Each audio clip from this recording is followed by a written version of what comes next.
Hello, hello. Hi, everyone. Thank you so much for watching the replay. Thank you for the hearts and for the shares. Thank you so much. And you know what? Thank you for sharing the replay. The replays have been getting shared a lot, and I am really appreciative towards that. So make sure, if you're sharing, I appreciate it a lot. Hi. Hi, so thank you so much for joining, and thank you for sharing. Thank you so much for hearts and just for being here and watching the video. I really appreciate it. And if you believe that what I'm giving you is of value to your business and to your brand, make sure you share it, make sure you send people the link, and because that would be amazing. And you can always tweet me or send me a message and tell me what you thought of this. So today we're going to be talking about competition, and especially when it comes to your brand, how to compete in, the small business world, how to compete with other businesses that are doing the same thing you are, because honestly, things have been done before, and what we're doing is nothing new. I'm a brand stylist, I am a website and graphic designer. I design logos, I design brands, and I design websites. There's a ton of us out there. So in order for you to compete, you have to figure out who is out there, what they're doing, and then what they're doing right, what your strengths are compared to theirs, and then how you can leverage that. So we're going to be talking about competition and how you can do that with your brand. So tip number one is to actually go out there and find people who are doing the same thing you are. So if you're a health coach, go out and find other health coaches. If you are a business coach, go out and find other business coaches and write those down. Keep a list, bookmark people's websites, keep a list of really who is out there and what they're doing. Every so often, maybe about once a week, go check their blog posts. I like to actually look through, I have Feedly. And what I do is I subscribe to their blog posts, and once a week I run through and I double check to see what they're doing, what competitions they're running, anything like that. I've learned things, which is great, and then I've been able to really see what strengths they have and then what I can do to compete. So as a website and graphic designer, there's a couple of people that I follow, and then there's the main people. There's like HubSpot and all of those that I tend to read up on. I didn't introduce myself. So my name is Yasmin, and I am a website and graphic designer. I'm a brand stylist. I work with small businesses, and in the past I've actually worked with large and small businesses as both a freelancer and employed. And my favorite thing to do is to really glitter bomb brands. So whether you are starting out or you have a business that's been around for a while, maybe a year or two, and you're just finding out that your brand does not really relate to your target market anymore, or maybe it never did, maybe you just kind of created something on your own or got an inexperienced designer to work with you, and now you really need to refresh. That's what I do. I go in there and I glitter bomb your brand. And one of the things we actually do is do a competitive analysis. So this is where I'm getting everything from. Everything that you're going to be learning today is actually what I do with clients. So in the competitive analysis, like I said, make sure that you keep up with who is in your industry, who's up and coming, who has made it to the top. So if you're a business coach, go check out Marie Forleo, see what she's doing on her site, see how she arranges it, how she organizes it. And, keep in mind what she's doing and then what's working and what's not. Then check out people at your same level. So let's say you've got a list of these amazing, you're a business coach, and you get a list of these amazing business coaches that you love and that you follow everywhere. Then go ahead and run a list of coaches that are actually at your same level. So if you're just starting out, have a list of coaches that are just starting out, and then make sure you follow them and see what they're doing, what they're up to, what their packages are like, who they're going after, who their target audience is, how their voice is shaping up. Hi, Brenda. Thank you for joining. So yeah, make sure that your competitive analysis includes.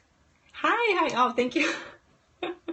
I spruced myself up just for the Periscope. So when you're doing a competitive analysis for your brand, make sure that you have a running list of those people all the way to top that you really look up to, that you want to be like, and then have a list of people who are at the same level as you are. For example, if you're a business coach, then that would be like Marie Forley all the way to top, and then whoever else is in your same level. Then have a list of businesses that you kind of like, you want to follow. They might not be in the same industry, but you like their website.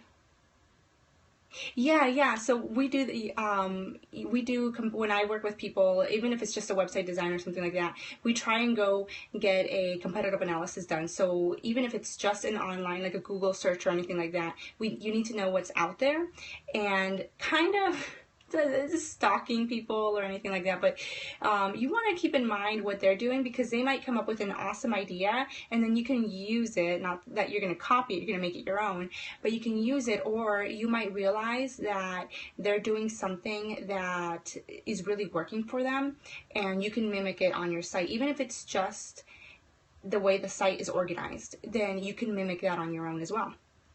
So yeah, so have people all the way to top, people at your same level, and then businesses that you really enjoy. So if you're a small business and you have, let's say maybe there's a graphic designer that you follow, and you don't follow her just because you might need her services, but maybe her site is awesome, or her Instagram. Maybe you follow somebody on Instagram because the images they put up or the posts they put up, whatever that is, they maybe they really resonate with you, and you want to keep up with the trends and all that. So it's just that list is more for inspiration and just to kind of keep it fresh, because if you're stuck in your own industry, then you might end up being just kind of in a corner, and you want to expand your mind. Yeah, like, thank you so much for the hearts.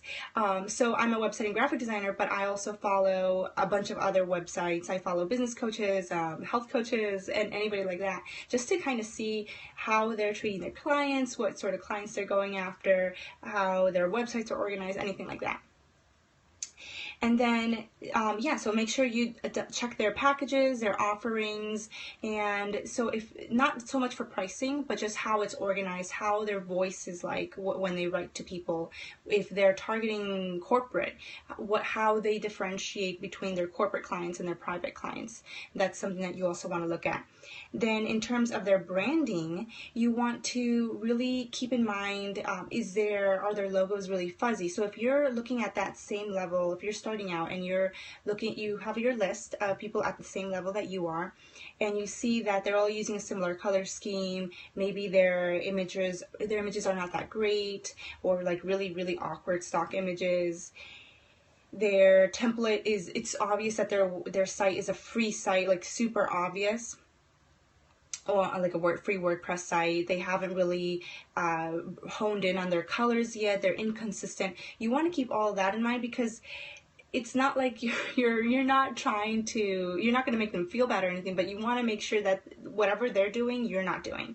And on the flip side, if they're doing something amazing, if they have awesome work and awesome following, then you also want to mimic that. You want to see what they're doing, make it your own, put your own thoughts and voice in it, put your own opinion into it, and then kind of bring that out to your clients as well.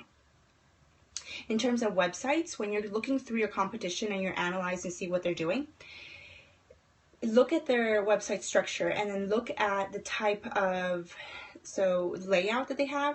Right now, what's really trendy are those beautiful full width images with the text overlaid on top.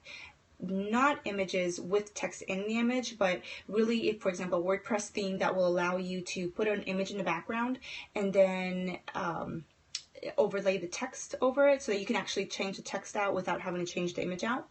So that, and then having the image go from full bleed, which means that however wide you make your browser, it stretches. The image is actually super large, so it stretches with the browser. That is totally in right now, and the reason it's in is because images really catch people's eyes. And hi, thank you for joining. The images really catch people's eyes, and when you constrain an image, one of the people that I'm working with right now, her current website has a slider, which is great. Sliders are kind of going out of style, but the images are okay, but it's very small. So if you imagine, it feels kind of shrunken down in terms of height and width. So when you're looking at the site, it feels kind of constrained, not that free, open, clean, modern feeling. So keep that in mind when you're looking at your competition sites. Keep in mind that if they have fuzzy images, if you go in their navigation and it's like a crazy navigation, I've seen websites like this where there's like 20 things on the navigation. Do not do that. Keep in mind, check out what they're titling things, but if they have like for example, terms and conditions on their navigation and it's literally titled terms and conditions, one, you don't need that on your top navigation because it confuses people, and two, if their names are confusing, so if I don't even know, I can't remember one of the ones that I've seen recently. Yes, simple is always best. So if you have everything up at the navigation with weird names that people might not understand what it is, then you have to change it out. You have to reorganize everything.